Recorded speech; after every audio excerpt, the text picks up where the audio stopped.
안녕하세요. 열왕기상 17장입니다.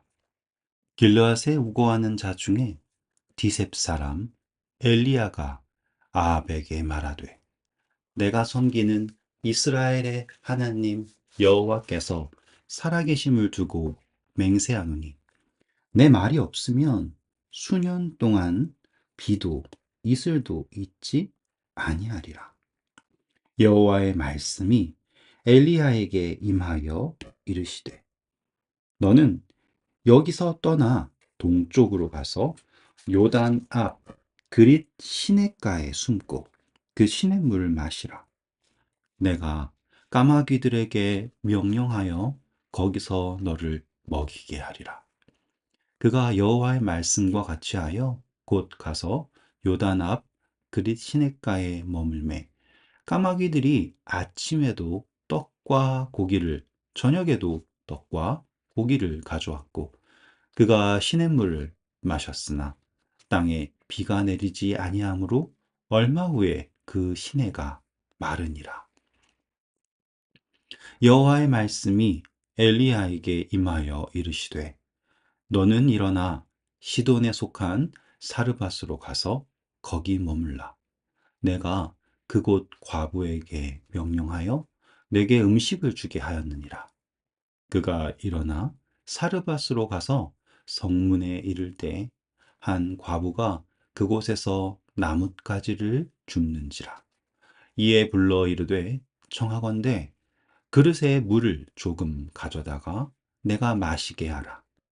그가 가지러 갈 때 엘리야가 그를 불러 이르되, 청하건대 내 손에 떡 한 조각을 내게로 가져오라. 그가 이르되, 당신의 하나님 여호와께서 살아계심을 두고 맹세하노니 나는 떡이 없고 다만 통에 가루 한 움큼과 병에 기름 조금뿐이니라. 내가 나뭇가지 둘을 주워다가 나와 내 아들을 위하여 음식을 만들어 먹고 그 후에는 죽으리라. 엘리야가 그에게 이르되, 두려워하지 말고 가서 내 말대로 하려니와 먼저 그것으로 나를 위하여 작은 떡 한 개를 만들라. 내게로 가져오고 그 후에 너와 내 아들을 위하여 만들라. 이스라엘의 하나님 여호와의 말씀이, 나 여호와가 비를 지면에 내리는 날까지 그 통에 가루가 떨어지지 아니하고 그 병에 기름이 없어지지 아니하리라 하셨느니라. 그가 가서 엘리야의 말대로 하였더니 그와 엘리야와 그의 식구가 여러 날 먹었으나 여호와께서 엘리야를 통하여 말씀하신 같이 통에 가루가 떨어지지 아니하고 병의 기름이 없어지지 아니하니라. 이 일 후에 그 집 주인이 되는 여인의 아들이 병에 들어 증세가 심히 위중하다가 숨이 끊어진지라. 여인이 엘리야에게 이르되, 하나님의 사람이여, 당신이 나와 더불어 무슨 상관이 있기로 내 죄를 생각나게 하고 또 내 아들을 죽게 하려고 내게 오셨나이까? 엘리야가 그에게 그의 아들을 달라 하여 그를 그 여인의 품에서 받아 안고 자기가 거처하는 다락에 올라가서 자기 침상에 누이고 여호와께 부르짖어 이르되, 내 하나님 여호와여, 주께서 또 내가 우거하는 집 과부에게 재앙을 내리사 그 아들이 죽게 하셨나이까 하고 그 아이 위에 몸을 3번 펴서 엎드리고 여호와께 부르짖어 이르되, 내 하나님 여호와여, 원하건대 이 아이의 혼으로 그의 몸에 돌아오게 하옵소서 하니 여호와께서 엘리야의 소리를 들으심으로 그 아이의 혼이 몸으로 돌아오고 살아난지라. 엘리야가 그 아이를 안고 다락에서 방으로 내려가서 그의 어머니에게 주며 이르되, 보라, 내 아들이 살아났느니라. 여인이 엘리야에게 이르되, 내가 이제야 당신이 하나님의 사람이요 당신의 입에 있는 여호와의 말씀이 진실한 줄 아노라 하니라.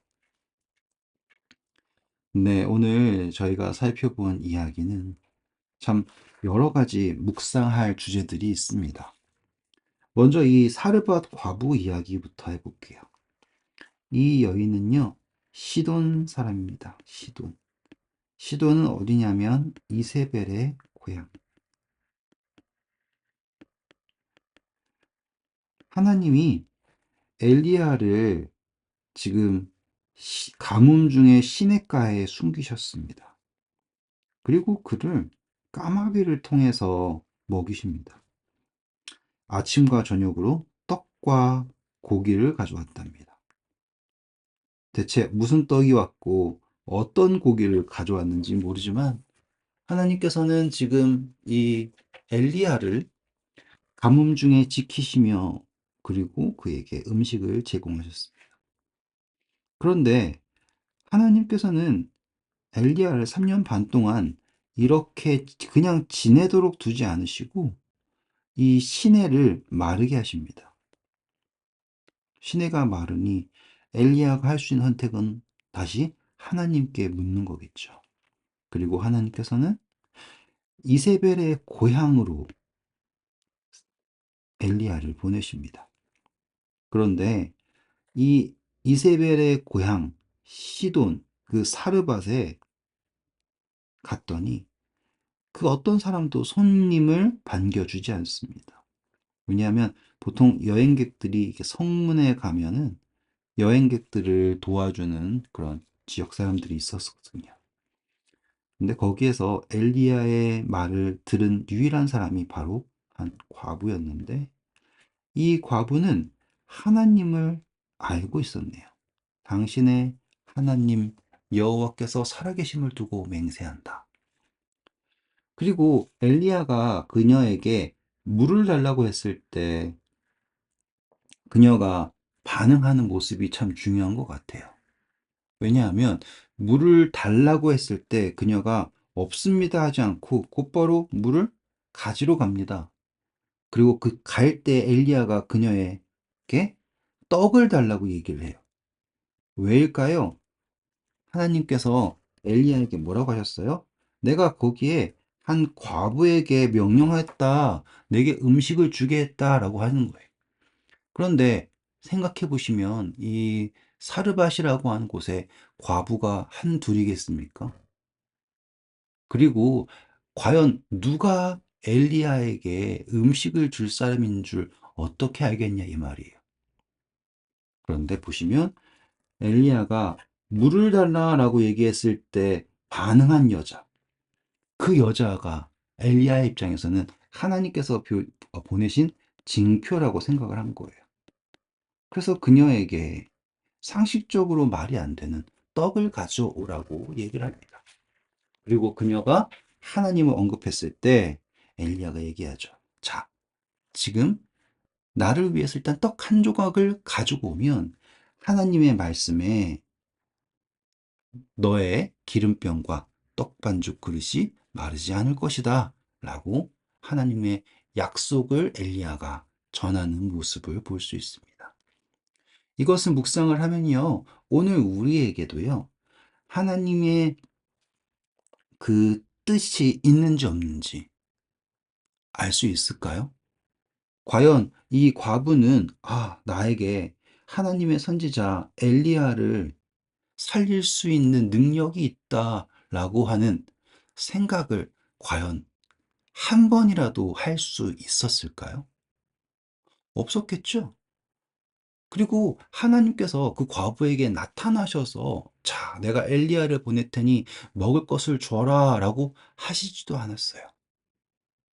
단지 과부에게는 순종하는 마음이 있었다 이거예요. 여러분, 오늘 저와 여러분은 이 과부와 같은 삶에 살고 있다라고 생각하시면 돼요. 우린 과연 이 이방 속에서, 이 세상 속에서, 그리고 영적 가뭄 속에서 어떻게 살아남을 수 있을까요? 과부가 얘기하죠. 저는 이 나뭇가지 몇 개 주워서 아들과 함께 먹고 죽으려고 합니다. 오늘 우리의 영적 상태가 그 정도 아닐까요? 하지만 그녀가 순종했을 때 구원이 그녀의 집에 임하게 된다. 깊이 묵상할 만하죠? 그리고 그 다음은요. 이 일이 있고 난 후에 그녀의 하나뿐인 아들이 병들어 죽게 됩니다. 근데 이게 갑자기 죽은 게 아니라 증세가 심히 위중하다가 숨이 끊어진 거예요. 그러면 이 증세가 위중할 때 이 여자가 엘리야에게 살려달라고 하나님한테 기도해달라고 하지 않았었을까요? 결국 그 아이가 죽었을 때 원망을 합니다. 근데 잘 생각해 보시면 그 여인은 처음부터 뭐라고 얘기했었냐면, 아, 이 아들과 함께 음식 조금 만들고 그 후에 죽으려고 합니다. 라고 하던 사람이었잖아요. 근데 이제 좀 마음이 바뀌었나 보죠. 아들의 죽음에 대해서 이제 원망을 할 때, 전 이 부분이 중요한 것 같아요. 엘리야가 자신의 자리에 이 아이를 놓습니다. 그리고 하나님께 간구하죠. 저는 이 부분이 예수님의 구원의 모습을 볼 수 있다라고 생각을 해요. 자신의 침상에 눕히고요. 그렇죠? 그리고 자기의 온 몸을 그의 아이 위에 3번 펴서 엎드렸다. 그리고 하나님께 구했을 때 아이의 생명이 돌아가게 되었다. 네, 오늘 이 정도만 해도 여러분께서 이 이야기를 묵상하실 때 그 깊이를 느끼실 수 있을 것 같습니다. 그리고 이 17장 초반에 있는 엘리야가 내 말이 없으면 이라고 한 표현 있죠? 이 표현은요, 엘리야가 자기가 말해야지 된다라는 게 아니라 하나님 여호와께서 말씀하시기를 그분의 말씀이 없으면 이라는 뜻이에요. 하나님이 말씀하시길 내 말이 없으면 수년 동안 이슬이 없을 것이다 라고 이해하시면 되는 거지, 엘리야가 내가 말을 하면 비가 온다 라고 하지 않았다라는 걸 여러분들도 아시겠죠, 그렇죠? 만약 엘리야의 말에 비가 온다면 엘리야가 숨을 이유가 없었잖아요, 그렇죠? 네, 오늘도 수고하셨고요. 좋은 하루 되세요. 감사합니다.